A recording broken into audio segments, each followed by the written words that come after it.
am Jerry Bernstein. I live in Peachtree Corners. I belong to Strongside Johns Creek, and I'm a copywriter by trade. I do mostly advertising writing, but I also have written 2 books.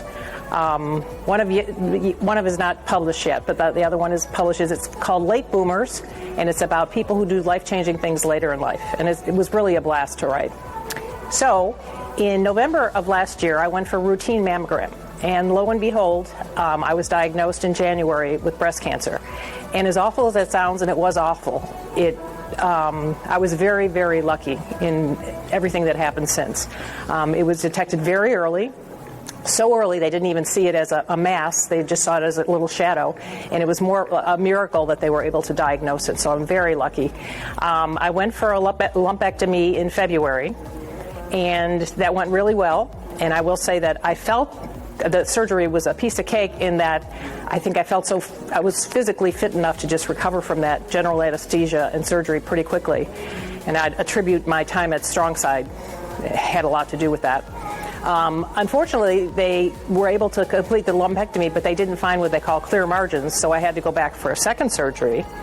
And the second surgery, they found just a tiny, and when I say clear margins, they didn't find cancer, they found precancerous cells, but they want to be as clean as possible. So I went back for a third surgery, and so I had 3 surgeries in 6 weeks.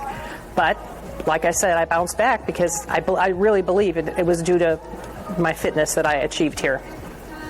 Fitness is important to me because of a book I read, and it was probably maybe as long as 10 years ago. And the book was called Younger Next Year, and it was written by a doctor and an author. And they were both, I think, pushing 80 years old at that time they wrote the book. And they were still skiing, they were still very active, and they said, what's the point of growing old if you're going to feel lousy? And the whole premise of the book is that you can still be very active as you age, but you have to work your butt off, and that's exactly how they phrased it.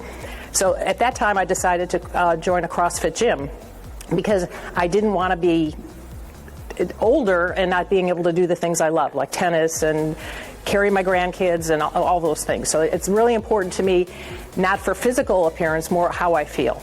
Well, Strongside has helped me in a lot of ways. For one thing, pre-cancer diagnosis and everything else, I think it's made me a better tennis player. I'm really passionate about tennis and play probably 6 times a week. And just the athleticism that I've gained here gives me much more, I'm much more able to get to balls. I'm much more confident in getting to balls. So I really appreciate that fact. And then in general, I mean, I have grandchildren I need to lift. Strongside has given me the ability to sit on a chair and get up from all these squats that we do, that I can lift my grandkids up. It's given me confidence that I don't feel any older than I was 10, 15 years ago. And I think that has something to do with what I do here in the gym. Right now, my health is great. I mean, I feel wonderful. I had very little pain to deal with from the surgeries, which was nice. I am going to start a 4-week course of radiation on Monday. I'm told that there's not really much side effects from that, so that's something to look forward to. And I was really encouraged when they handed me a schedule, and my appointments at the radiologist are 10 minutes. So I think anybody can do anything for 10 minutes. And I have a short course of, as those things go, of only 4 weeks. Sometimes they go 6 to 8 weeks for radiology. And so they said with that plan of action, I shouldn't really have any side effects because they're cumulative. So the longer you do it, the more you may have skin issues and tiredness and things like that. And again, I think I'm going to push myself to eat well and stay at the gym, and hopefully that tiredness and lack of energy won't happen.